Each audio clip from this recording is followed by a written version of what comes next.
এত উতলা হচ্ছিস কেনে? আর একটু আয় আমার সাথে, তোকে মাছ দিচ্ছি। তাই বুঝি? তাহলে আর একটু যাই তোর পিছু পিছু।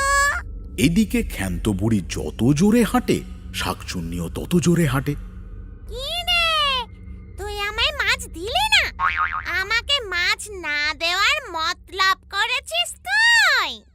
আরে দাঁড়া দাঁড়া, দেবো দেবো, বলেছি তো দেবো।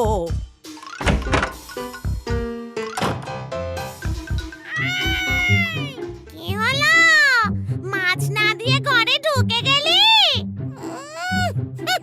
যা শাকচুন্নি, এখান থেকে পালা। আমি গিয়ে কষ্ট করে মাছ ধরলুম, আর উনি এসে